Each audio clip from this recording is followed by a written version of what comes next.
Coming up on this week's episode of TechSNAP, a typo stops $1 billion bank hack, the vulnerability in 7-Zip you should probably know about, and some of our favorite secure remote network access solutions. Plus, your great questions, our answers, a packed roundup, and much, much more on this week's episode of TechSNAP.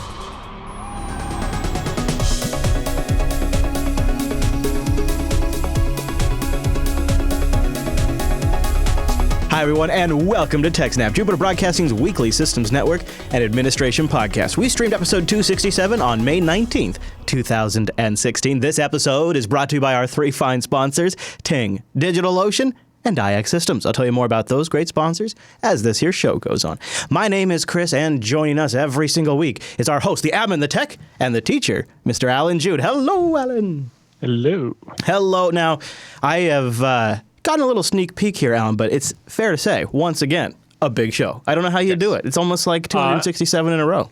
I didn't even get a chance to go out and find some more stories, just the backlog of stuff. Yeah. Was so much, and a couple of these were just so good. It was like, I'm also super looking forward to the feedback because we had some really good follow-up emails from the audience. Tons of good follow-up. We have so some good things there, and then in the roundup segment, some pretty important follow-up stories to last week and a couple other things. So big show, Alan. So let's start with how a typo helped stop $1 billion bank hack. That's quite the headline. Yes. So hackers compromised credentials of Bangladesh Bank, which is basically Bangladesh's central bank, and used those credentials to make swift wire transfers and send the money all over the place to themselves, as money laundering and so on, right? So the cyber criminals broke into Bangladesh Bank's systems and in early February tried to make fraudulent transfers totaling $951 million, so just shy of $1 billion, from Bangladesh's bank's accounts at the Federal Reserve Bank of New York in the U.S. So they basically hacked the computer system the bank uses to do wire transfers and started transferring all the bank's money it keeps at the U.S. Federal Reserve to do foreign currency transactions with other banks and so on. That's amazing. And started wiring the money all over the place. Using the credentials, they started a wave of transfers. The first 4 went through. That totaled $81 million, and they all went to the Philippines. And just that, stealing $81 million makes it the biggest bank heist in history already. Wow. If you remember the story we covered months ago, there was one group that Kaspersky said may have managed to steal as much as $1 billion, but that was in smaller amounts from a whole bunch of different banks. This was $81 million from one bank in one day. However, the 5th transfer they tried to do was stopped because of a typo. Oh, okay. So they were trying to transfer $20 million to a Sri Lankan nonprofit organization, but it was held up when the hackers misspelled the name of the NGO. The hackers misspelled foundation as Fandation, which prompted the routing bank, Deutsche Bank in Germany, to seek clarification from the Bangladesh Central Bank. So which they were immediately was like, we didn't do that wire transfer, and looked into it and started canceling wire transfers. So these hackers are breaking into banks and then transferring the money to GMOs? An NGO in this one case. Oh, yeah. Sorry, I meant NGO. NGO. The first 4... Non-government organization. Yeah, thank you. Yeah. Now, the first 4 transfers, no, it looks like those were, money laundering, cash out type things. Okay. But, once you've got $81 million, do you really need... Yeah, why not do some Robin Hood good, right? Yeah. They don't talk about where the first 4 went or where the rest went. So it turns out they had actually scheduled a lot more wire transfers too, right? In total, the transactions that were stopped totaled $870 million. Wow. So if they hadn't made the typo, they probably would have kept going and maybe would have managed to actually steal $1 billion. But only because another bank was like, you're trying to wire money to somebody that doesn't exist. This seems to be a typo. Let's send that back. And then, that sets off the red flag. The typo, the misspell. Yeah. Well, actually, I think as part of one of the other ones that's in this story, I think the bank in Panama or somewhere was like, that's an unusually large amount of money. Do you want to double check that and make sure that's not a typo or something? And then immediately it was like, oh, actually, that's fraudulent. Let's rake that back. Good. So were they able to get it back? So they they stopped the 20 million to the Sri Lankans and the other transfers after that, but the first 4, not so far. The details of how the hacking came to light and was stopped before it did more damage have not really been reported. Bangladesh Bank has billions of dollars in its current account with the Fed, which it uses for international settlements for trades with other companies and so on. So if it wasn't for that typo, they probably would have made up with $1 billion. Wow. Bangladesh Bank has said it has recovered some of the money that was stolen. Okay. By which they mean the 20 million being sent to Sri Lanka, and is working with anti-money laundering authorities in the Philippines to try to recover the original 81 million. More than a month after the attack, Bangladeshi officials are scrambling to trace the money, shore up security, and identify weaknesses in their system. They said there is little hope of ever catching the hackers, and it could take months before the money is recovered, if it ever is. Okay. That's cheery. That's good news, right? Yay. So, in a follow-up report to that story, we get a little bit of detail about what the security was like at this Bangladesh bank. Bangladesh's central bank was vulnerable to hackers because it did not have a firewall and used second-hand $10 switches for network computing, or to have its network computer connected to the SWIFT global payment network. Oh no! Second-hand $10. How is this where you cut back? How is this where? Yeah. Billions of dollars in their current account with the U.S. Fed, and they can't afford a couple $100 for a managed switch with VLANs. That gets updates. Yeah. Well, I don't think the switch was compromised. It was the dumb switch you buy off the shelf at Best Buy. Sure. And so it didn't support VLAN, so they couldn't separate this extremely sensitive network from the rest of their computers. Oh boy. Right? And so then if you put your SWIFT terminals that are going to make transfers for hundreds of millions of dollars on the same network as all your Windows machines, bad things are going to happen. The shortcomings made it easier for hackers to break into Bangladesh Bank's systems earlier this year and attempt to siphon off nearly $1 billion using the bank's SWIFT credentials, said Mohammed Shah Alam, who's the head of the Forensic Training Institute at the Bangladesh Police's Criminal Investigation Department. Experts in bank security said that the findings, as described by Alam, are disturbing. You're talking about an organization that has access to billions of dollars, and they're not taking even the most basic security precautions. Exactly. That's unbelievable. Well, Two SWIFT engineers came and visited the bank after the heist and suggested that they upgrade the system. You might want to do that. Yeah. Bangladesh police said earlier this week that they identified 20 foreigners involved in the heist, but they appear to be the people who received some of the payments rather than those who actually stole the money. Sure, of course. Easy to get those guys. The SWIFT room is roughly 12 feet by 8 feet and is a windowless office located on the 8th floor of the bank's annex building. There are 4 servers and 4 monitors in the room. The SWIFT facility should have been walled off from the rest of the network, like it is walled off from the rest of the bank. This could have been done if the bank had used more expensive managed switches, which allow engineers to create separate networks. Just unbelievable. Yeah. So, my kingdom for a VLAN. Or I'd give you $1 billion to be able to make a VLAN here. Geez, those are the most expensive $10 switches ever, really. Yeah.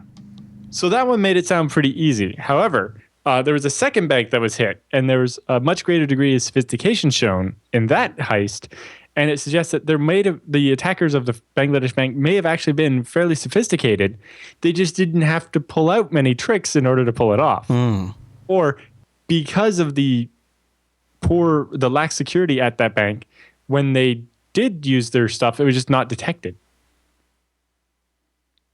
So a second bank... Yeah, there would be very little there'd be very little evidence to go over, like in logs or anything like that if they're using... not having any of that. Yeah. So the second case targeted a commercial bank, the SWIFT people have said, although they won't say the name of the bank. It was not immediately clear how much money, if any, was stolen in that second attack.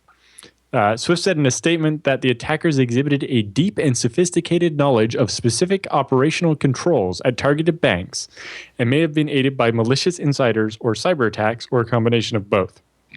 So, they knew how SWIFT worked and they knew exactly what things the bank checked for to see if to determine if it's fraud in order to hide their stuff from that. Yeah.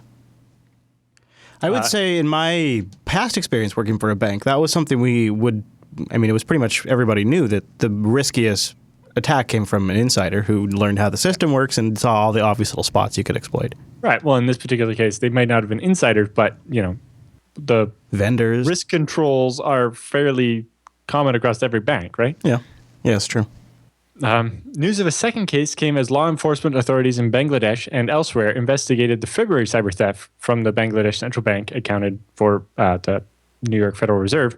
SWIFT has acknowledged that the scheme involved altering SWIFT software to hide evidence of fraudulent transfers, so actually making the transfers not be logged properly. But the core messaging system of SWIFT was not harmed. So they didn't attack the SWIFT network. They just modified the software at the one bank so it wouldn't record the transactions. In the second case, SWIFT said attackers had also used a kind of malware called a Trojan PDF reader to manipulate PDF reports confirming the messages in order to hide their tracks.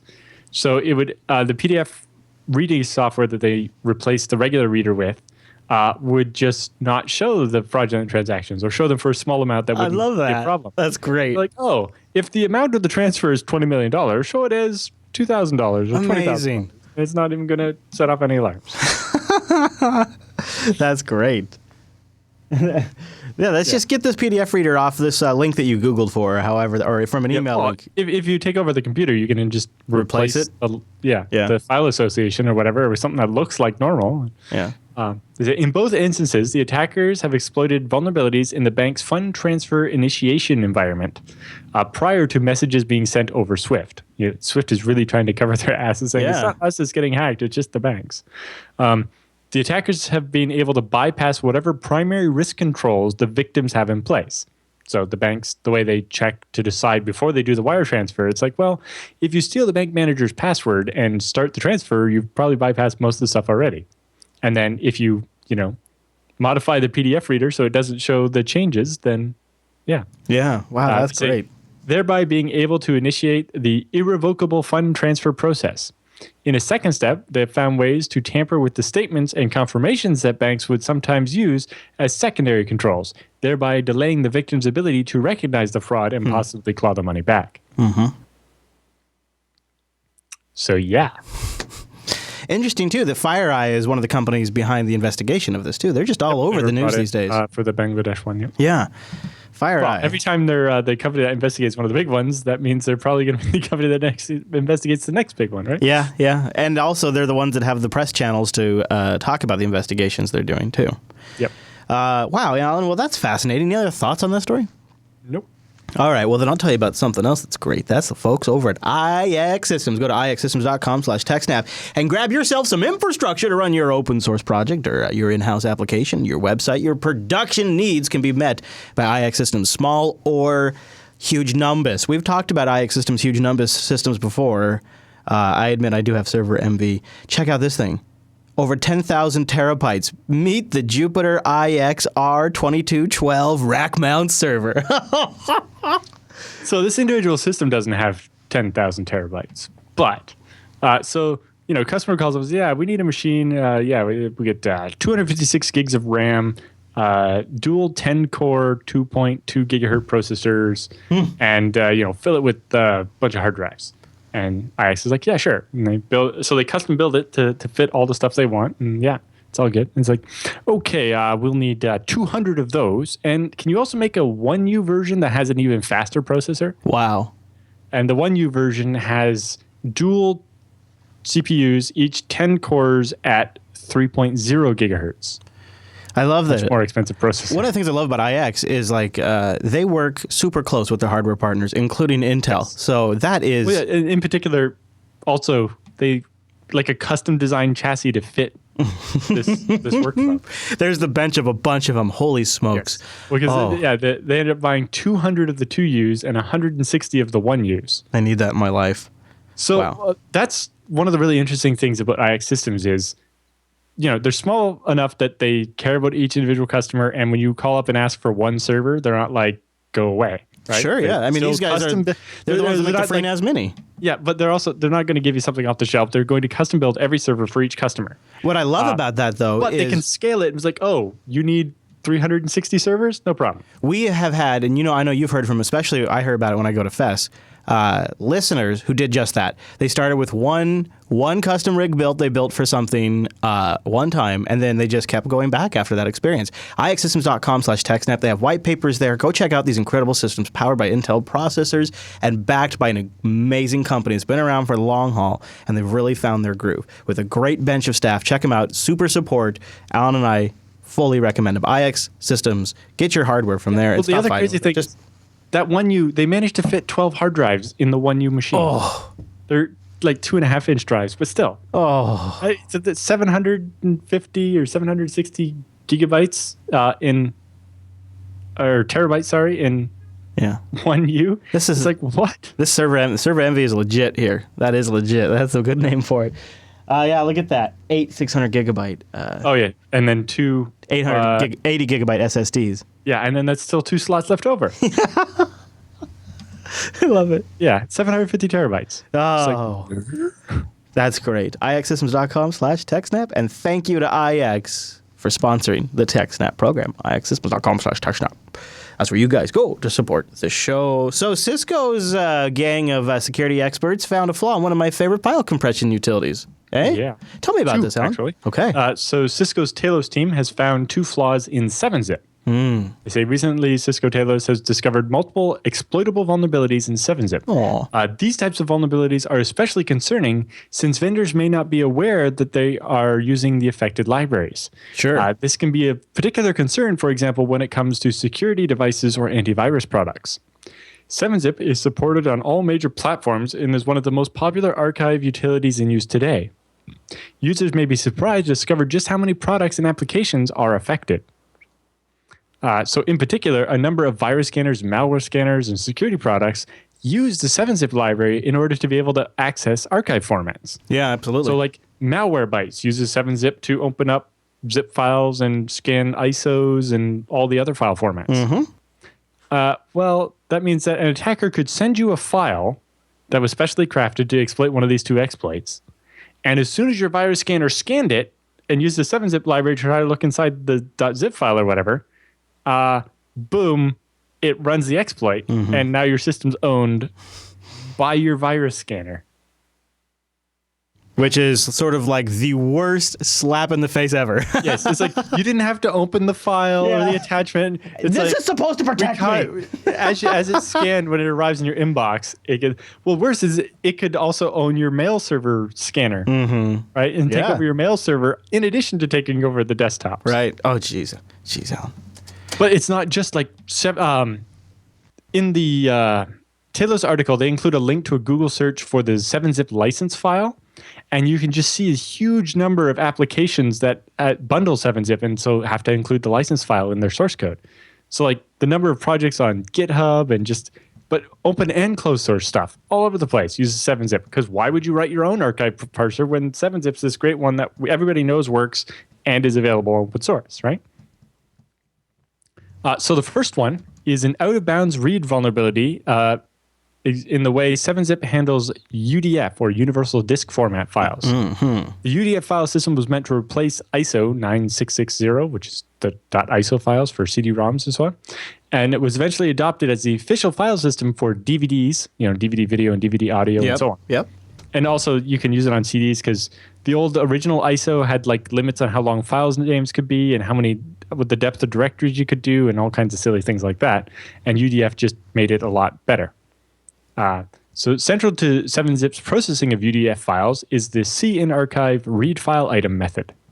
Because volumes can have more than one partition map, their objects are kept in an object vector.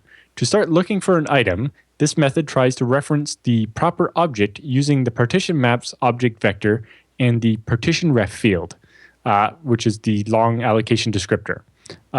Lack of checking whether the partition ref field is actually bigger than the available amount of partition map objects that exist in the image can lead, in some circumstances, to arbitrary code execution.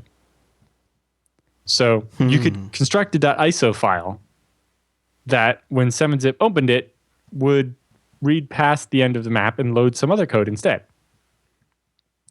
In particular, because of the way 7-zip works, if you rename that ISO to .zip, it would still it would actually still process it as an ISO, not a zip. You have to, on the command line, you can specify a very specific flag to say, use only this processor to try to open this file. But by default, it looks at the file and tries to guess the right thing because that's what users want it to do. And so, you could send somebody a tiny ISO file that was just going to clobber their system or whatever. Then they have a second one. An exploitable heap overflow vulnerability exists in the archive NHFS chandler extract zlib file method, which is part of 7-zip. In the HFS plus file system, which is the one for Mac OS X. Yeah, my favorites. I'm on record of just loving HFS, Alan. Love it. But they also use it for their images. What are they called? Like DMG files. Yeah, which is like how most Mac software is distributed and a bunch of other stuff. Yeah. Files can be stored in compressed forms using zlib. There are 3 different ways of keeping data in that form depending on the size of the data. So if it's really small, it just gets compressed and stored directly. But for files that are bigger than 3,800 bytes, they're stored as a resource fork and then split into blocks.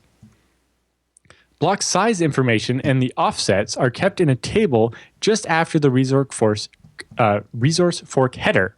Prior to decompression, the extract zlib file method reads the block size and its offset from the file. After that, it reads the block data into static size buffer buff. There is no check whether the size of the block is bigger than the size of the buffer, which can result in a malformed block size which exceeds dimension buff size. This can cause a buffer overflow and subsequent heap corruption. And then you could cause it basically, you could modify the header to actually say the block is much bigger than it is, and it'll read that bigger size.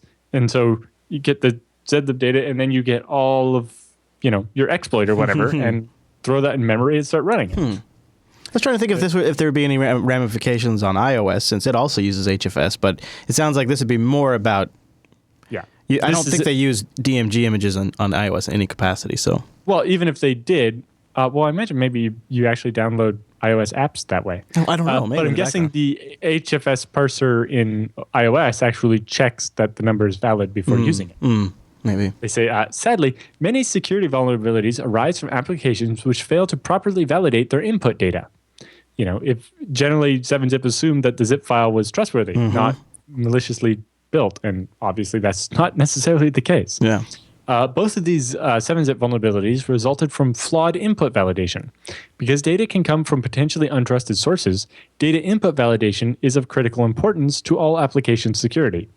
Talos has worked with 7-zip to responsibly disclose and then patch these vulnerabilities.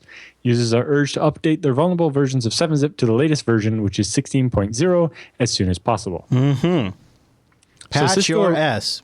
Cisco originally reported this to 7-zip on March 3rd, and then publicly disclosed it on May 10th. There was about a 2-month window where 7-zip had time to find the problem, develop a patch, and release it, and get that out to everybody. Oh, 7-zip. So CVE 2016-2335 and CVE 2016-2334. For those of you keeping track at home. Interesting, Alan. Good find. And I think probably a lot of our audience uses 7-zip. So it'd be cool to see some feedback on people finding 7-zip in like the strangest place. That would be. I knew it shows up in from the Google link they had in the article there. I found malware bytes, and they have this PDF file they give out that has all the licenses for all the open source stuff they use. Which is pretty typical. Sony has the same thing for the PlayStation, and that's how you can find all the BSD copyrights. But yeah, if people find 7-zip in really strange places, that'd be interesting. Yeah, I wonder if too things like maybe ClamAV uses at least some of the 7-zip libraries and whatnot for scanning mails, incoming emails and whatnot. Speaking of setting up your own server to do whatnots with, like the FireEye device probably does. Probably, it's probably just run exactly. Setting up your own server has never been easier with DigitalOcean. Go to DigitalOcean.com and use our promo code SNAPOcean. That's a promo code to get yourself $10 of credit over there at the DigitalOcean. I got it right here in paper too. It says right here, if you use this promo code. You hear that? That's my paper sound effect. It's real though. It's real paper, Alan. I'm not using the soundboard. I could tell. You can tell because it sounds real, right? SnapOcean, one word, all lowercase, will give you a $10 credit. I got it right there in writing. DigitalOcean is a great place to go spin up your own infrastructure whenever you need it. If you're testing out something, if you're putting it in production, heck, if you're playing around with them containers or jails, you can do it up on DigitalOcean. Just go over there and use our promo code to support the show and get started in less than 55 seconds. It starts only $5 a month. Then you have all SSDs, so all your storage options are super fast. It starts, though, with the $5 plan. You get 20 gigabytes of SSD storage, 512 megabytes of RAM, and a terabyte of transfer. And they have data centers in New York, San Francisco, Singapore, Amsterdam, London, Germany, and Toronto. I love their interface, though. That's where they nailed it. I mean, they nailed it with SSDs, too. But, I mean, I love this super nice UI. And the API that is a companion to this isn't just a secondary thing that they just kind of included. It is a super sweet, straightforward API. We're not like the biggest experts here at Jupiter Broadcasting, but we've looked at this API, and thanks to not my hard work, but many others' hard work, we have really solid implementations to manage droplets just using the API. Even though they have such a great interface, just taking that one more notch, like another example is their DOCTL application. It's a command line utility for your rig to manage your droplets. I combine that with the Quake drop-down terminal, and it is like, it finally feels like 2016. It is such a great system, such a sweet interface. Check them out at DigitalOcean.com. Just use the promo code SnapOcean. Try them out. They even have free BSD. You can try it out for 2 months for free using the promo code SnapOcean. Lots of pre-set up packages of software to you that will get deployed, all upstream sources, all valid security keys. Really, really well done. Using open source software on the back end to do all of it, and then they combine it with excellent documentation. Like they have one up there that I think is pretty good. Initial server setup on Ubuntu 16.04 if you're kind of new to that. Mm-hmm. Lots of good tutorials. Same stuff for the BSDs. I'm excited about the ZFS coming to DigitalOcean. Yeah. Oh boy. And block storage. Curious about that too. Well, I imagine the two are actually related. Oh my gosh. Ooh, DigitalOcean.com. Use the promo code SnapOcean, and a big thanks to DigitalOcean for sponsoring the TechSNAP program. Okay, so it is hard out there for banks these days. This has been coming. Poor security for decades, massive bureaucracy that slows down technology deployments. So what happened? And this is, I guess, a rather large Middle East bank. I don't know the details on. I don't. So these two particular stories are about breaching the banks for reasons other than stealing money. Okay. Oh. In particular, these two appear to be more politically motivated. So in this one, the Qatar National Bank had a massive collection of documents stolen and then leaked and posted online via Cryptome. Cryptome being a website for disclosure of information, kind of like WikiLeaks, except for figure like 15 years older than WikiLeaks. You know, it's since long before anybody even dreamt up WikiLeaks. But Cryptome is basically a website for hosting that stuff. The leaked data, which totals 1.4 gigabytes, includes internal corporate files and sensitive financial data from the Qatar National Bank's customers. Cryptome reports the leak contains 15,460 files containing details including passwords, PIN numbers, and payment card data, so credit cards, for hundreds of thousands of bank customers' accounts. Multiple experts have also examined the data and likewise report that it appears to be legitimate. But Cryptome offers no insight into how the data was obtained, for example, if it was via an external hack or an inside job. You know, of course Cryptome's not going to say that. That would, disclose information about the person who gave them the data. Anyway, they say multiple sources who have reviewed the data have confirmed that the data appears to be genuine. One researcher, speaking on condition of anonymity, also confirmed that he has successfully used leaked customer internet banking credentials from the data dump begin logging into the customer's account at the bank, purely for research purposes. Of course. So it definitely seems like it's valid and current information. He said that the bank system then sent a one-time password to the customer's registered mobile number, which would serve as a defense against any criminal who might know to attempt to use the leaked data. But maybe not every customer has two-factor set up, right? Yeah, I would bet, unless they force it. Yeah. Plus, if you have in all this data, it sounds like they probably would have the phone number as well. And, we've seen like in that case in Australia a couple of years ago, where you can usually trick the phone company into moving the phone number to your phone. Right. And then you get the two-factor and you win. Yeah. So then IB Times has some more information here, and they say, although analysis of the leaked data remains ongoing, there are reports that it contains additional unusual information. The UK-based digital media news site IB Times, for example, reports that in addition to consumer data, the leaked information also includes documents which, with information on Qatar's Al Thani royal family, as well as the broadcaster Al Jazeera, which is partly funded by that same family. Really? In addition, some leaked folders are marked spy and Gov, intelligence, police, security, and contain what appear to be intelligence dossiers on individuals. Wow. Some files contain the dump are labeled as MI6, an apparent reference to the British intelligence agency, and others are named after Qatar's State Security Bureau, known as the Mukhabarat, as well as the French and Polish intelligence agencies. Interestingly, there is also additional data about mainly foreign bank account holders, which includes information such as their Facebook and LinkedIn profiles, along with friends associated through those social networks. This data does not appear to have come directly from the bank. Rather, the person who stole the data used that data from the bank to actually build up these target profiles and figure out that, this person's a British spy, and this person, here's their Facebook and LinkedIn accounts, which is quite interesting. A second breach occurred at Investbank in the United Arab Emirates. And this time, a cache of 10 gigabytes of files were stolen from there and dumped online by a hacking group called Bozkurtlar, Grey which Wolves. is a Turkish for the Grey Wolves. On May 7th, the zip file released by the attackers appeared to contain internal files and sensitive financial documents, including Investbank customer data. The hackers or hacking group appear to have Turkish ties and also claim credit for a similar dump from the Qatar National Bank. The dump data includes a massive amount of information tied to Investbank systems, including SQL databases and their backup folders. Speaking on condition of anonymity, one expert who reviewed the data says it appears to date between 2011 and September of 2015. Remember, September 2015 is the end date for this data, so that'll come into play in a minute here when we keep talking. Okay.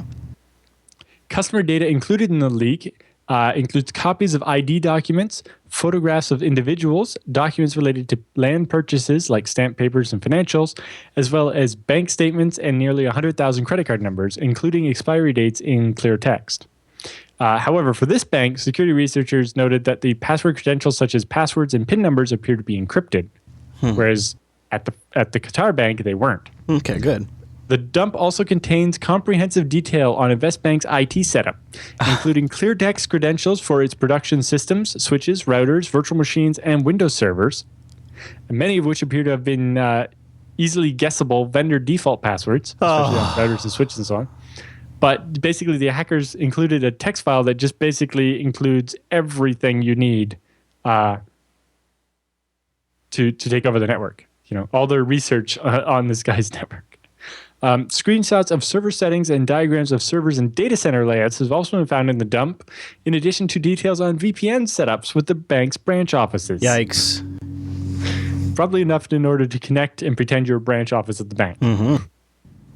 The dump also appears to contain complete details on Investbank's Oracle FlexCube core banking solution implementation, including the cost, deliverables, scope of work, licensing information, and the entire database pertaining to the FlexCube implementation.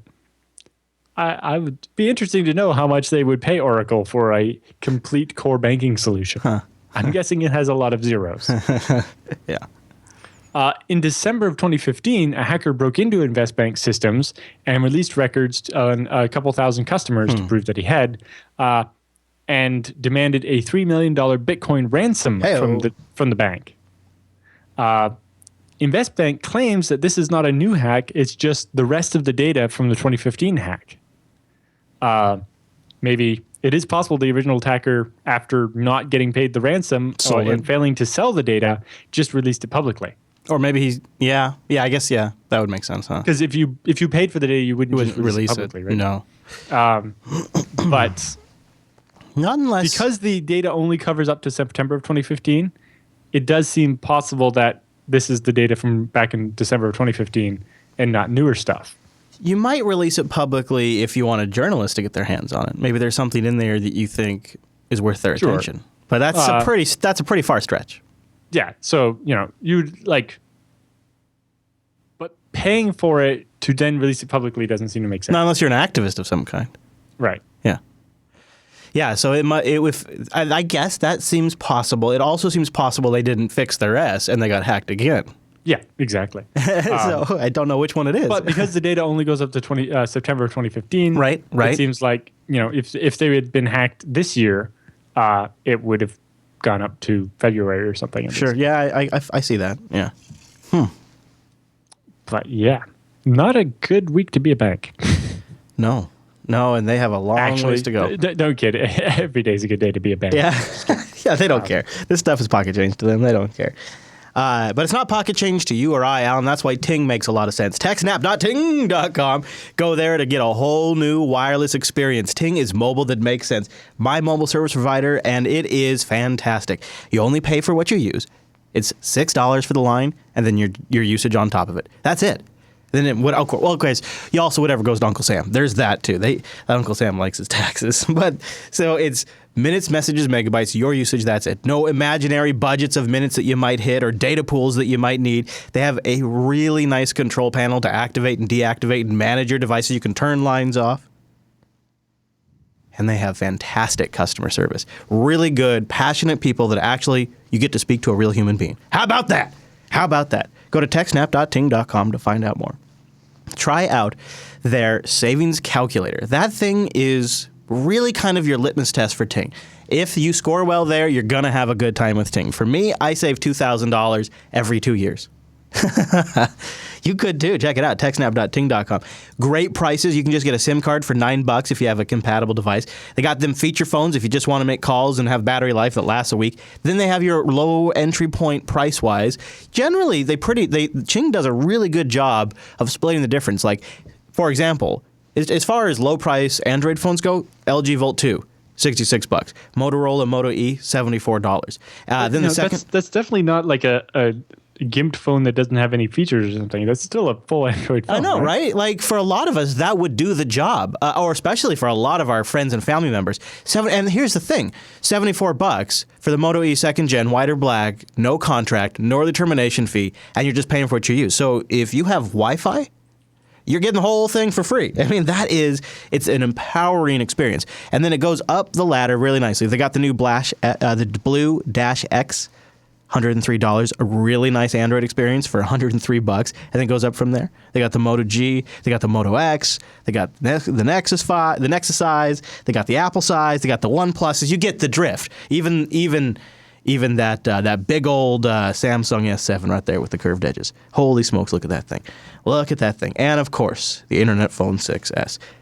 All the way, the whole spectrum, only paying for what you use, no contract. And when you go to TechSNAP.ting.com, you get $25 off. And if you have a CDMA or GSM phone that's already compatible, which you can check at their site, they're going to give you $25 in service credit. Average monthly bill per device for Ting customers is $23. So it's probably like it did for me. It paid for more than my first month. TechSNAP.ting.com. Thank you, Ting, for sponsoring the TechSNAP program. And thanks, everybody, for visiting TechSNAP.ting and checking out their various features. Speaking of checking out various features, you guys went diving for BSD pearls on episode 142. Alan, what's going on there? That's kind of a catchy title. We interviewed a developer named Alpha Pearlstein. Oh, very nice. And, of course, also the various Beastie Bits and all the other goodies in the show. Looks like a good one, including... Yeah. But the interview is really good. I think, is the shirt all wrapped up, Alan, or is the shirt still going? It's 6 hours. yeah, it's 6 hours. So if you're watching live, go grab it. Teespring.com/BSD now. Yeah. If there's enough people that missed it, and they click the order thing after it's over, they'll probably, if you get at least 10 people that want it, they will reprint it. You just probably won't get it in time for BSD Can, but yeah. But you could still get a shirt. That's the only reason we did such a short campaign, because we kind of thought of it late. Yeah. If you're not going to BSD Can and you want a shirt, then if enough people, like, I don't even know, it's not a ton, but if enough people say, yeah, if enough people hit it, yeah, I don't know what the threshold is, but yep. And they got sweatshirts, hoodies, T-shirts, various colors, long sleeve, every kind of shirt. Just a nice, sharp looking logo right there. Yeah, nothing right above the pocket. I know the other one, had this huge image on the front and then the name on the billboard back image. yeah. Yeah. And not everybody wants to walk around with a billboard, I'm sure. I understand. So you guys can find that at teespring.com/BSD now. If you're watching this on Thursday, you might actually have time to get the first batch, but otherwise you could always get the second batch if you don't need it for BSD Can. That might just be fine for a bunch of you. I think I'm already in. I think I just placed my order. I hope. I got to double check with Ange because she always places it for me. But I got a long sleeve, I think, and a t-shirt coming for me because I'm good on hoodies for a while. I'm good on hoodies. All right, Alan, with the news all done, it's time for the TechSNAP feedback.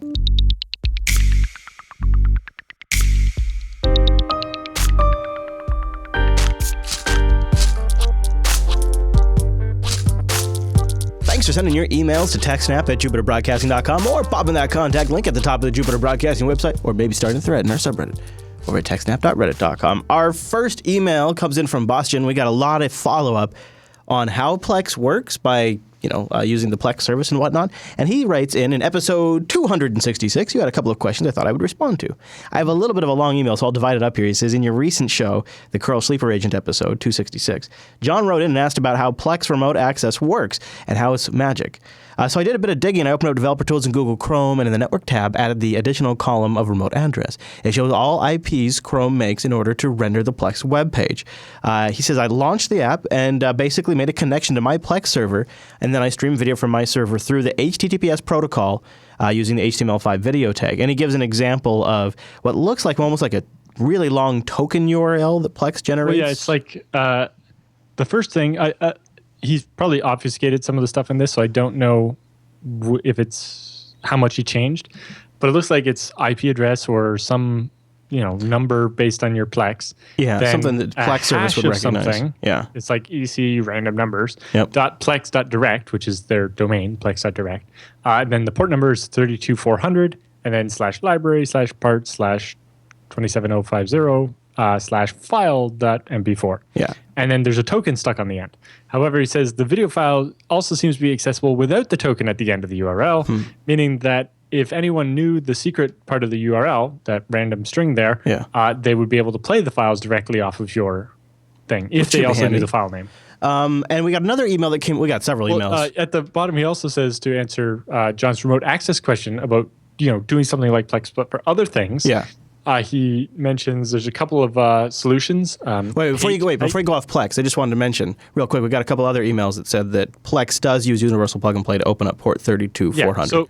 Yeah, looking at this, the 32400, it would seem like that would still have to be open. Yeah, so it seems Plex is still depending on port forwarding, just hoping you have UPnP to do it. Exactly, which seems to be pretty much a safe assumption. Okay, I wasn't sure there was a way to do it without, other than having a cloud bridge actually act as a proxy for you. Or I guess maybe Plex might. I bet if I look, they have support documentation on how to open the ports yourself too. Yep. So his other part of his email though about other remote access questions was also pretty solid. He says to answer John's remote access question, perhaps the solution you're looking for is a reverse proxy. Here's some paid and free solutions, which he lists in there. I don't know if anything caught your attention specifically. OpenPort.io looks interesting. There's also ForwardHQ.com, which has like graphical walkthrough on how to do port forwarding on like every router ever. Nice. LocalTunnel.me sounds interesting, although I haven't looked at it. He says, I haven't used any of them yet, mainly because he just uses FreeBSD and forward support like a regular person.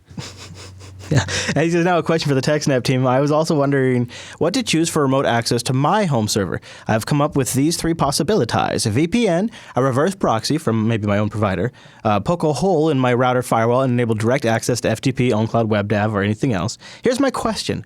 Which of those solutions is most secure, and which one of those do you think would be the most easy to use for me and my spouse using all sorts of devices? Thanks for reading my email, and thanks for your answers. Best regards. Okay, so FTP is bad because your password's not encrypted, so use SFTP and SSH and so on. So that's that one.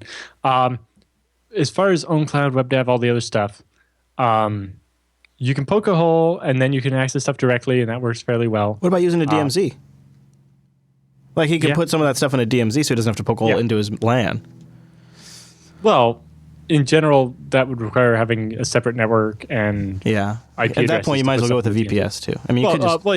So in general, forwarding ports for those particular services probably works very well.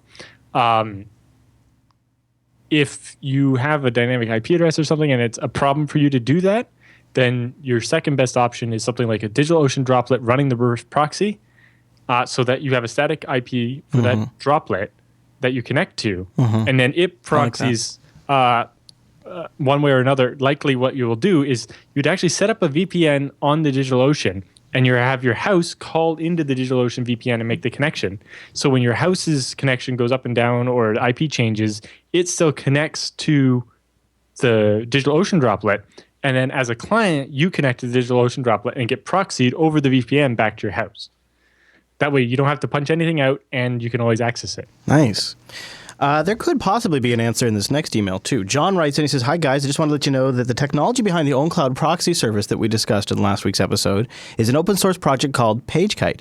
It doesn't just proxy HTTP and HTTPS, but will also forward certain other TCP connections. So the guys who developed PackageKite also created MailPile. Just for some context, all the best, John the Nice Guy." Well, that seems to be an extra thing for that... an extra vote for that PageKit, which was on the top of the list of the ones from the first email. Yep.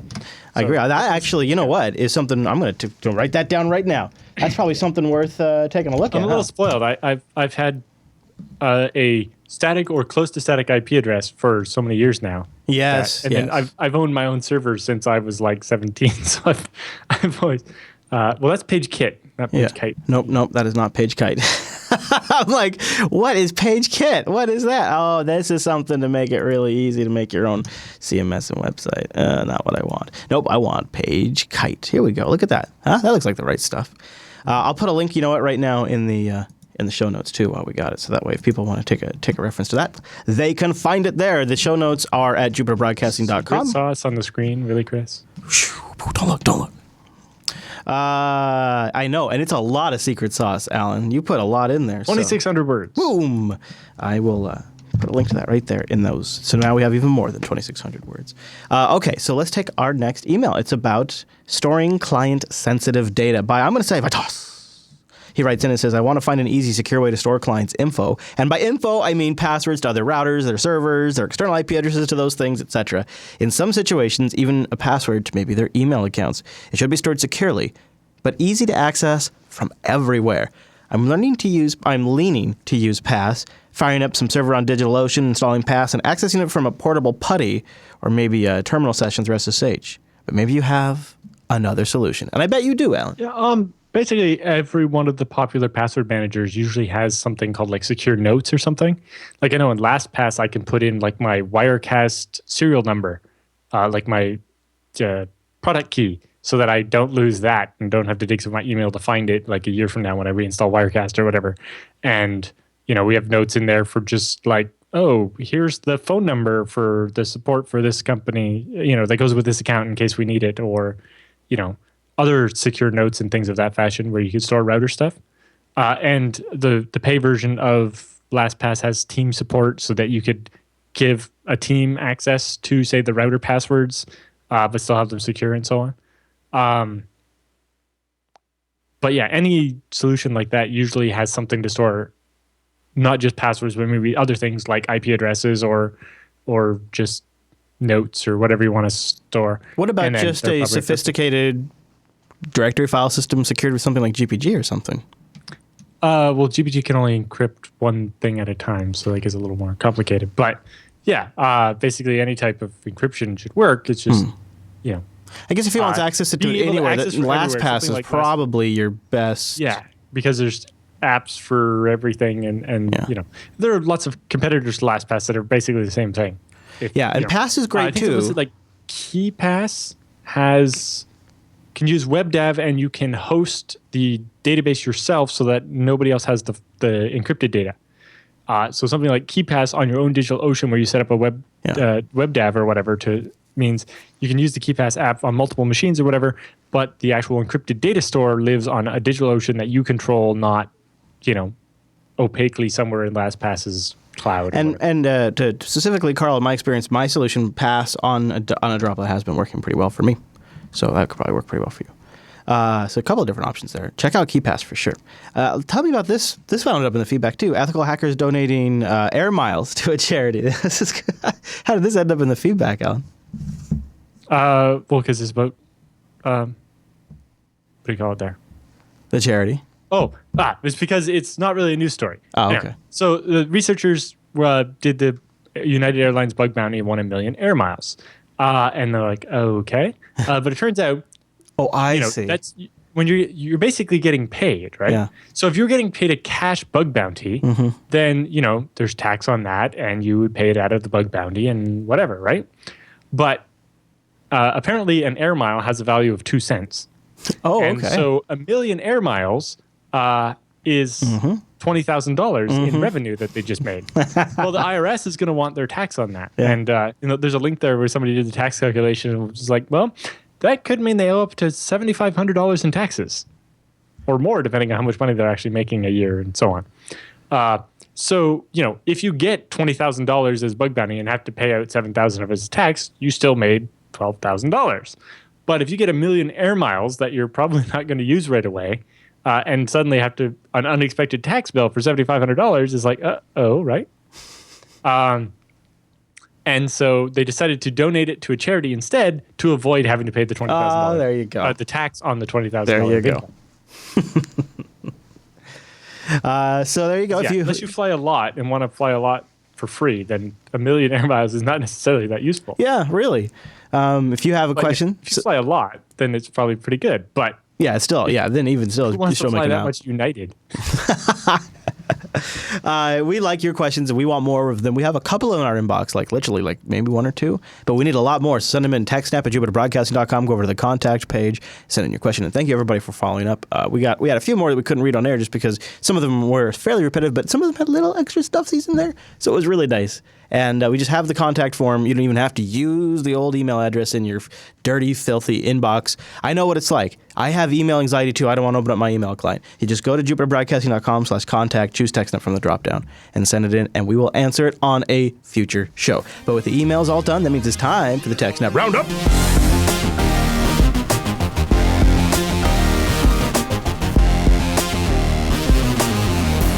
Welcome to the TechSNAP Roundup. Yeah, that's what that crazy music means. Now, the roundup for stories that just didn't fit at the top of the show, but we still want to give you some links to read more on your own after the show and go through some of these with you. And several, probably a handful of these links came from our subreddit over at techsnap.reddit.com.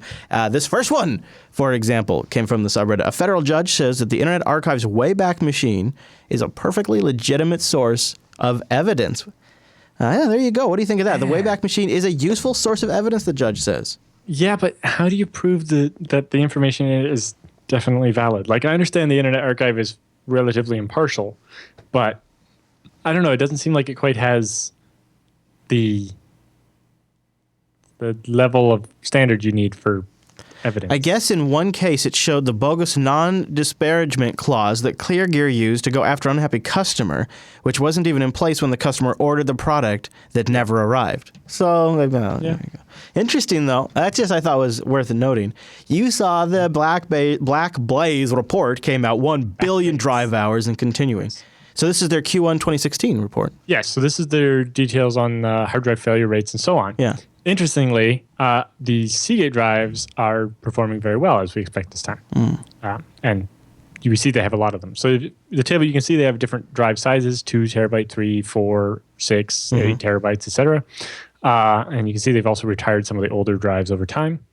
And they see that in total, they have 61,523 hard drives. They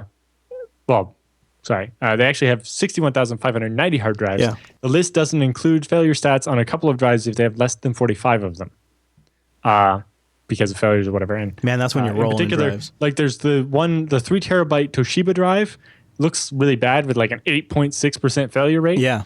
But it's because one failed out of 47. And so that's Yeah. That would skew it. Yeah. Then they look at cumulative failure rates over time, and you can see that, some of the drives, obviously, like the 6 terabyte drive, none of them failed in 2014 because it didn't exist yet in 2014. Sure. And then the reverse is also true. There's no failure stats on the 1.5 terabyte drives in 2016 because they were all phased out by then. But yeah, and they actually show their different models and the number of hours of service. We can see that in total, their Seagate 4 terabyte drives have been running for 13.5 million days collectively. and they're talking a lot. In total, that adds up to a billion drive hours. And then they show a breakdown of manufacturers. Currently, they're 45% Seagate, 51% Hitachi, 3.4% Western Digital, and 0.3% Toshiba. And they actually go on to explain that. They say the earlier HDSC drives, especially the 2 and 3 terabyte drives, have lasted a long time and have provided excellent service over their several years. This time in service currently outweighs the sheer number of Seagate 4 terabyte drives which you've purchased and placed in service in the last year or so. And then they have a breakdown just below that. The next ring chart shows size of drive as it makes up the collection of their drives. So you can see, only 1% of their drives are only 1 terabyte.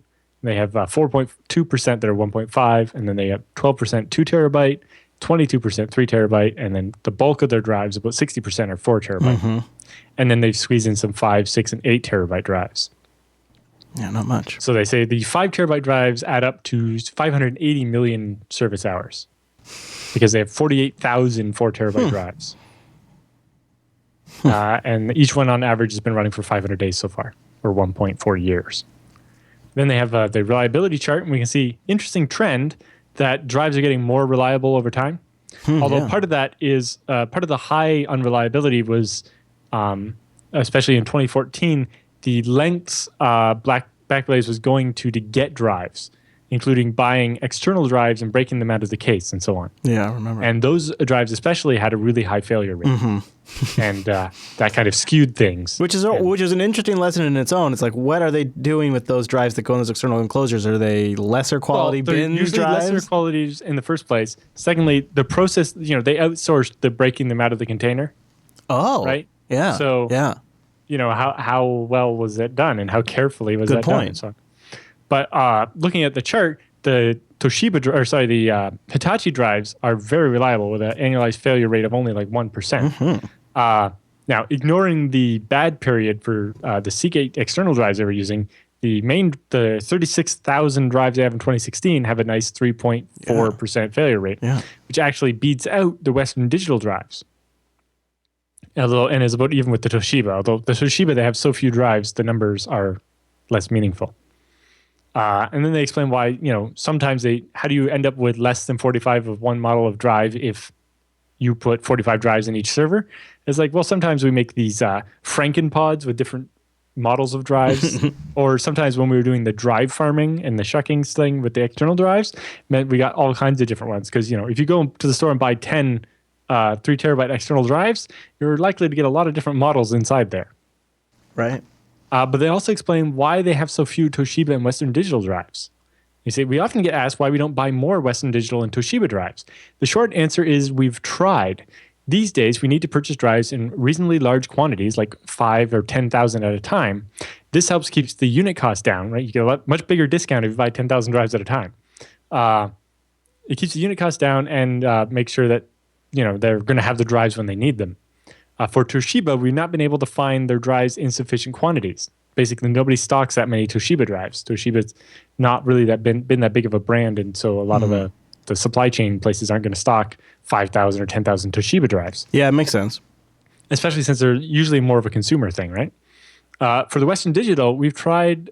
We sometimes get offered a good price for a quantity that we need, but before the deal gets done, something always goes sideways and the deal doesn't happen. This has happened to us multiple times, as recently as last month. We'd be happy to buy more drives from Toshiba and Western Digital if we could. Until then, we just continue to buy our drives from Seagate and Hitachi in large quantities. And then they talk about why they still use so many 4 terabyte drives. The main thing is the 4 terabyte drives versus the 5, 6, 8, and 10 terabyte drives is the price per terabyte, right? When you're buying 30, 40,000 drives, the price per terabyte is like the only thing that matters. Yeah.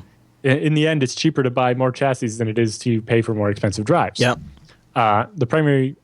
In addition to that, the other problem is quantities. These newer drives are new, and so they haven't actually produced that many of them yet. Mm-hmm.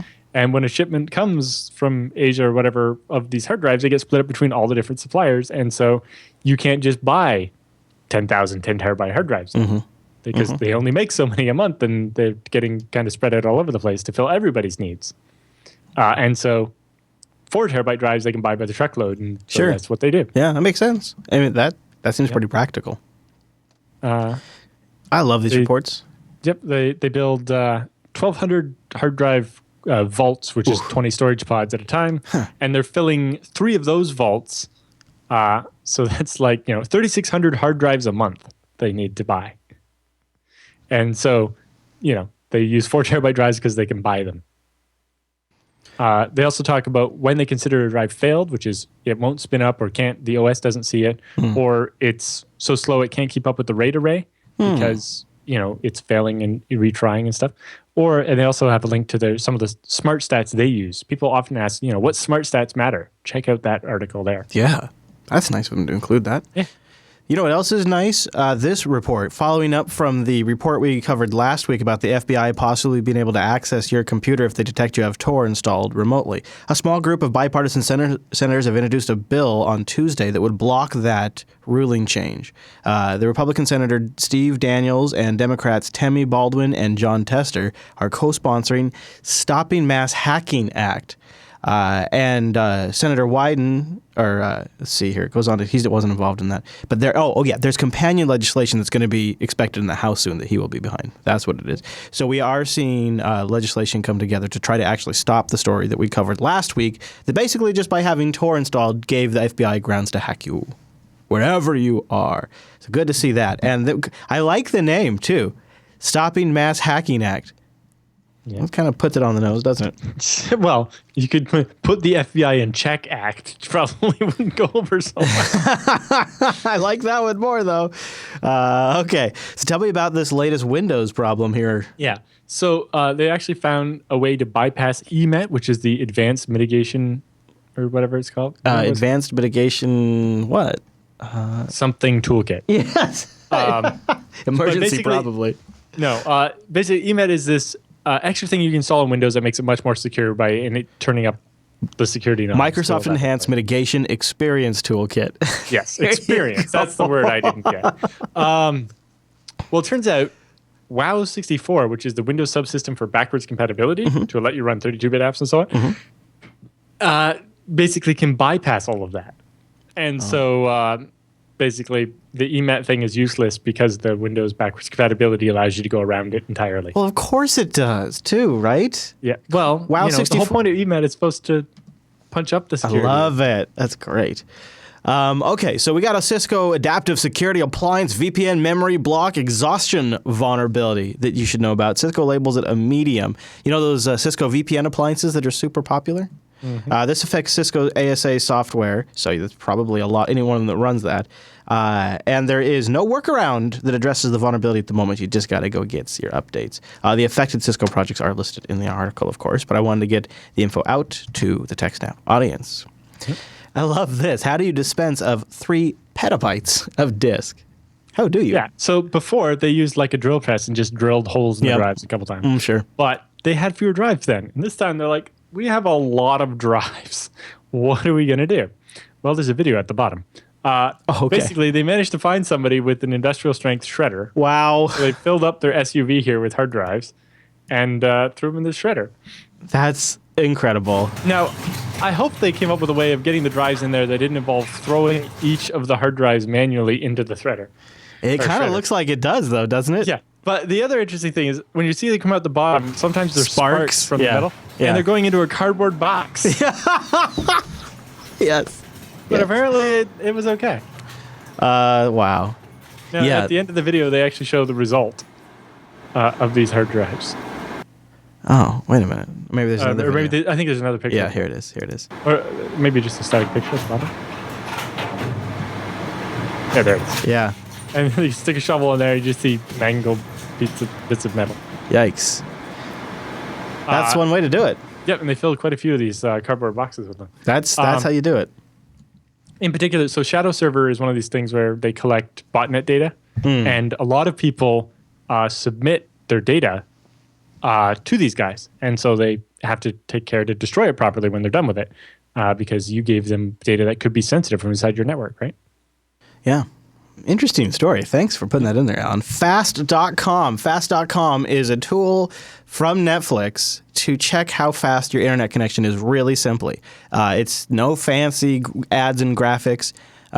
Interesting. When I ran this earlier, it came in at 88, and now it comes in at 72. And then they have a link to compare it on speedtest.net. And this is just something I bet would even work on the Android browser or something like that, too. It's supposed to be all just HTML5. Yeah, which is really nice. You just go to fast.com in your web browser, and you can test. Of course, they also managed to also acquire slow.com for the same thing. Oh, that's brilliant. Yes. And now, of course, this is really probably best for those of you that are maybe trying to get an idea of what kind of Netflix, Exactly. The idea is for you to actually have something you can yell at your ISP about. So, I'm on the web browser here, which is kind of hard to see. Yeah, there you go. I'm getting 68. That's pretty good over Wi-Fi. Yeah, 802.11n, and 72 right now on the desktop. So there you go. Fast.com. That's pretty neat to troubleshoot your Netflix experience. Tell me about the CVE. Looks like maybe something from Red Hat. Yes. So this is, remember the ping of death? Yeah. Back in the day? I loved it. Yeah. So they have that now. No. In the Linux kernel. Oh, damn of course, it. it's only Linux kernel RT. I don't know what that actually means, but... Real time, I would imagine? I'm not sure. Yeah, I don't know. But basically, when you send an ICMP message with a specific payload in it, it will allow you to run sysrequest commands. Jeez. It simulates pressing the sysrq button on your keyboard. Yeah.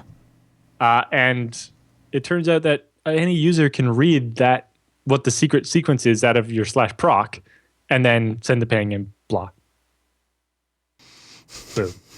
Well, I'm glad they found that. And there's no workaround currently, no way to disable it. So patch your kernel. Yeah, patch your S. This is not the kernel that Red Hat ships in their enterprise Linux, but it's in a lot of different kernels apparently. And they even provide the command in order to pong the server with it.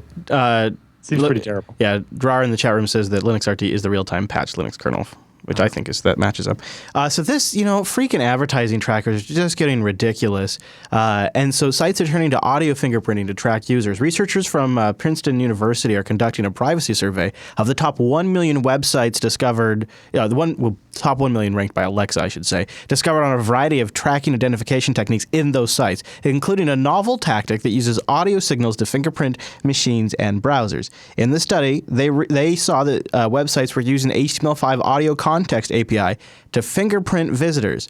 At least two different ways they saw of doing this, including one technique that produces an audio signal and then uses a script to process it.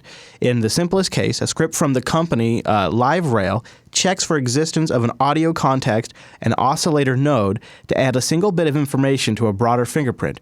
More sophisticated scripts process an audio signal generated with an oscillator node to fingerprint the specific device. This technique appears to conceptually similar to the canvas fingerprinting of a fingerprint, Princeton study says. There's also other ones, So are they using a microphone or something? Because your device should ask you not let just anybody use your microphone. I don't know. Yeah. Because I would think you could do it, though, without that if there's a way to play it in the browser and capture it using another script, if it was something unique to the machine. Because it says here, in order to fingerprint the browser, the machine visiting a site, research discovered the hash the signal produced by the oscillator node and use that as an identifier, they say. The researchers said that the LiveRail script on the site they surveyed simply checks for the presence of an audio context API and then adds that to the overall fingerprint. So something about checking for the context of checking the audio context API is how they generate the fingerprint. It doesn't say using the microphone. Isn't that fascinating, Alan? Yeah. Freaking advertising tracking. I'll read more about this, though, because you have to wonder. They talk also about other companies that are trying to do this in Android apps and whatnot. We have one here from Softpedia. Fake hacker found guilty of gutsy Mitt Romney extortion scheme. Oh, so he didn't really do it, but he's still getting busted. If you remember from the last presidential election, which it seems like the U.S. is always having one of these. Yeah, it does. It goes on for 4 years. Yeah.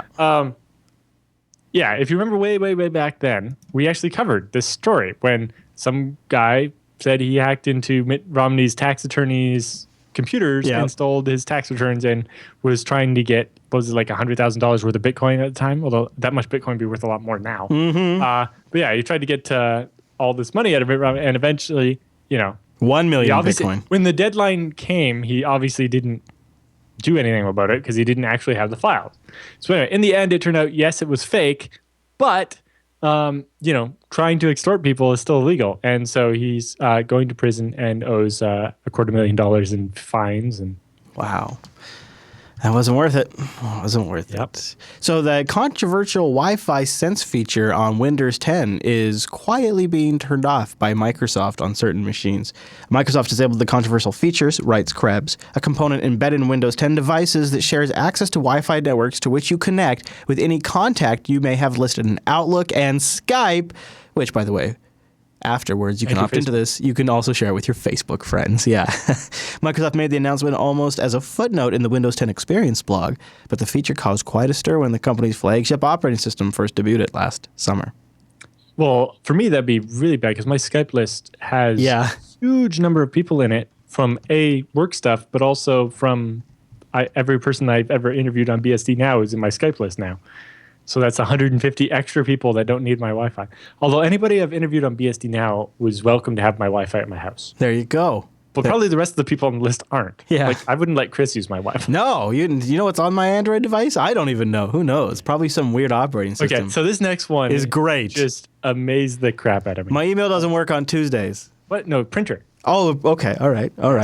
Sorry, my printer doesn't work on Tuesdays. Reports this is a fascinating bug. Printer, he says my wife complained that she couldn't print on Tuesdays. Yeah. So when you hear somebody that maybe isn't necessarily a computer expert say, the printer works fine except on Tuesdays, I can never print on Tuesdays, you're like, really? Does that even make any sense? What does the printer care what day of the week it is? Right. Turns out, it's actually a bug.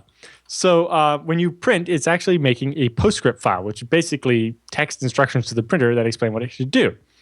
And for some reason, when you print it, you get this creation date, and if it does the date in a stupid format of 3-digit day name, 3-digit month name, the day of the month, and then the time and the date or the year. Well, it turns out if that contains the string TUE for Tuesday, it actually causes problems. So after the PostScript comes out of OpenOffice, when it goes to be printed, it runs through some processor script that does like a sed on it or something. Anyway, it gets changed a couple of times. But in the end, before the file is sent to the printer, the script runs the file command on it, right? And so the file command, you give it a file and it tells you what type the file is by looking at, indicators in the file like magic byte strings and so on. Well, it turns out if TUE are the 4th, 5th, and 6th byte in the file, then file incorrectly reports that the file is a Erlang jam file rather than the PostScript file. So if it says any other date, or even if you just put the letter X in front of the Tuesday, as in the article they show here, they call it X Tuesday, then the file shows up as PostScript. But if it says Tuesday on the first line, it basically gets confused and thinks it's an Erlang jam file. And because of that, it's like, oh, that's not a PostScript file, so I'm not going to send that to your printer. And so the printing doesn't work. Amazing. And so he implemented a small hack by basically doing a search and replace of the lowercasing the T in Tuesday so that it didn't trick file into thinking it was an Erlang file. Right. So the interesting thing is the fix would actually be in the file command upstream. Right. But yet it broke OpenOffice printing. Yeah. Now, the guy gets a lot of credit for actually having debugged and sorted out this problem. No instead kidding. Of just posting, I can't print on Tuesday. No kidding. Although I imagine if you went back and looked, there might be like 100 bugs open in Ubuntu, but I can't print on Tuesday. And it turns out that it's not a bunch of random people being silly. It's actually a bug in the file command.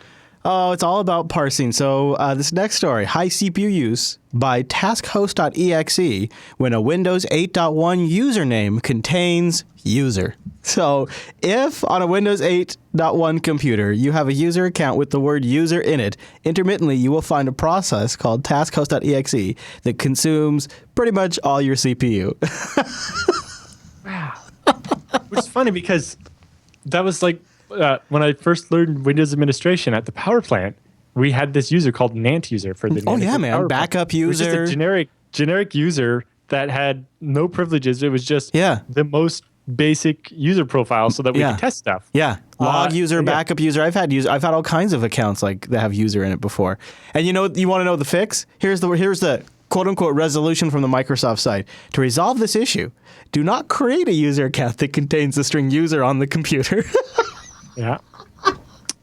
8.1 Enterprise. What if somebody's name actually has the word user in it or something? Man, that's classic. Okay, I love this next one because it's just a great example of.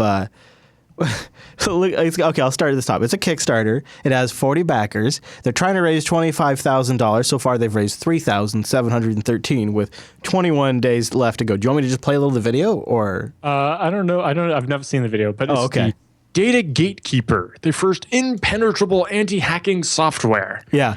Putting hackers out of business. That sounds like just what I need, actually, Alan. And the AES hacking solutions are readily available for sale on the dark web. It's like if people could break AES, everything would be broken. They just play. If people could break AES, all SSL encrypted things on the internet would stop working. Like the world would end if people could easily break AES. You're watching this. We're hacking your data, grabbing your secrets, stealing your identity.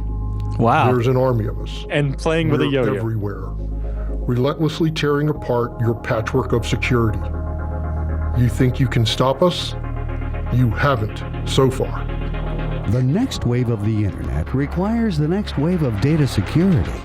So they're really trying to just sell people on fear and buzzwords. They're saying AES is hacked since the 1990s, and SSL is a myth. Learn more about our SSL from our continuing series on cybersecurity. Cybercriminals know these flaws and backdoor already. Backdoor. They are stealing, compromising, and profiling from your data every day. With Data Gatekeeper Total Data Protection Software and Safe Data Zone Cloud, you can protect your sensitive tax records, financial statements, credit card statements, health statements, and reports, etc. from prying eyes with just one click of your mouse. I got to get this. I even though I run Linux. They talk about the encryption, and on the first, look a little further down for the little check mark. Data plan starting at 512-bit. So scroll down a little bit more, and there's the feature comparison grid. Yeah, comparing it to Dropbox and Google Cloud. And so first of all, they're like, we use 512-bit encryption. It's like, okay. Yeah. And by the way, they use Google and Dropbox use 128 KB AES. First of all, 128 kilobyte AES would be really, really secure if it actually existed. Well, except for they use 512 kilobyte. Yeah, 512 kilobyte what? DGK. DGK. Yeah, because 512 byte AES doesn't exist. That's not a thing. Now, of course, they do have the most expensive platform at $130 a month. Yeah. But yes, I love how their magic encryption that doesn't actually exist and can't actually exist, unlike AES, can stop people from trying brute force attacks. Mm-hmm. Yeah. Because it's like, well, see, when you're brute forcing AES, you're doing it offline, right? So you have the data and you're trying to break it. You're not using the application that has like a 3-try limit in it.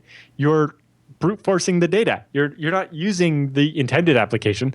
And so there's no way the data can like self-destruct if you The Data Gatekeeper, our mathematically impenetrable encryption engine, provides 6 million times greater protection than the current 256-bit data security protocols deployed by Google, Facebook, Apple, and others. The Data Gatekeeper Total Data Protection software includes complimentary 500 gigabyte of the Safe Data Zone, our unique cloud storage and sharing solution. MyDataAngel.com provides impenetrable civil data protection plans starting at 512-bit encryption.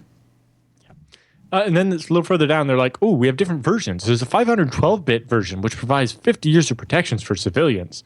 But if you're a first responder or police or retired or active duty military, you need 768-bit encryption, which 75 years of protection. Well, but then it says 73 years. So is it 73 or 75? They do down here. It says... And then you got 1024-bit, 100 years of protection for the enterprise. But yes, the big one is here is how hackers use automated brute force software to steal your password. So with their software, they claim there's no repetition somehow. Apparently, they're going to block you from trying multiple passphrases. How? Is the data going to suddenly... Data that's read-only is somehow going to change itself? No, that's not how that works. They have a video episodic series that they're posting. To connect the growing network of data angels with the Kickstarter community. The Data Gatekeeper protects you with the most mathematically advanced, simple to I don't know what's happening. Same time. Yeah, I think so. But that There's is... a timeline about these different hacks here. Look at this. They have like a comic. They have like a comic that they've done. They've done a lot here. But then if you actually look at their staff here, the team at the bottom, they have a CEO, a president, a chief strategy office. Office. The officer. No, he's got an office. A creative director, a data angel host for their video series, an advisory board, another host, and an advisory board, and a skeleton, who's their celebrity. And they have one lady who's their cat herder and code manager. Oh, boy. Or code manager. They don't have anybody that's building the software. There's not a single data angel host and data angel and host for Chad and Jensen. And Jensen's up in the video up here. She's talking right now. I can't get her to stop. I've tried to. If your friends are protecting their data like you're protecting theirs, these hackers will very quickly... Here comes the skeleton. ...have no other place to go. Safeguarding your data, protecting your future. Not a very good host either. And I love it. If you pay for the top Kickstarter part, at the end, you become a Data Angel executive producer. Ooh, I like that. That's right up my alley. I like producers. But what does that have to do with protecting your data? I don't know, but I don't... Sure, I'm a producer in your video series or something. Compatibility with Windows XP through Windows 10, Android 4.1 through current, Apple OS 10 and iOS. Well, I'm out. I'm a Linux user. I'm out. This is completely bogus crapware. Will never actually exist and should be kicked off Kickstarter for being fraudulent. Yeah, I agree. Here we end with a nice... hopefully they don't get any of the money because the money they wasted making these videos hopefully will teach them a lesson about making up fake shit. I love that they don't have a single developer listed. Okay, so do you know how to internets a www picture in story? A picture of the internet, perhaps. This is nice, Alan. I don't know if we want to read the whole thing. Well, it just basically shows, so there's the king sitting on his throne, and he's like, bring me Google. Yeah. And the browser goes out, and to get through the firewall, it has to show its passport. True. Which isn't quite how that, but anyway. Right. Then it finds the signpost out in the road that shows IP addresses. Yeah. So DNS server lets you look up the name and find out the IP address and what direction it's in. DNS is a wise owl, apparently, I guess. And then you walk over to that spot, and then you find the server, which is a tree full of other wise owls. At the IP address, and then you tell it which website you want, and then that one tells you, sign in, or I'm feeling lucky, or advanced search, or whatever. And it's like, okay. And you go back, and then you repeat that to the king, and then the king is happy. The end. It's a nice, adorable illustration. Yeah. Well, there you go. If you'd like to supply stories for the main show or the roundup, techsnap.reddit.com is where you can submit them. Remember, questions and feedback over at jupiterbroadcasting.com/contact. And we invite you to watch this show live over at jblive.tv, which is live at 1 p.m. Pacific, which works out to be 2000 UTC. How? Or 4 p.m. Eastern. Nice. There you go. Over the jblive.tvs. Or don't forget, if you don't have the bandwidth or you got to keep it on the DL, jblive.fm is the audio stream for that shenanigans. And last but not least, if you're a patron at patreon.com/today, you might just find the live version of this posted there. And if you're not watching live, turns out we have these brand new things that we just rolled out, Scale Engine exclusive, called RSS feeds. And you can subscribe to this show and get it automatically every single week. Brand new. We just did it for you guys. We also created an entire ecosystem of podcast catchers and players and mobile phones for you to play it on just because we wanted you to get the show every single week. At least that's what my notes here say. I don't know how much of that is actually accurate. Okay, everybody, thanks so much for tuning in this week's episode of TechSNAP, and we'll see you right back here next week.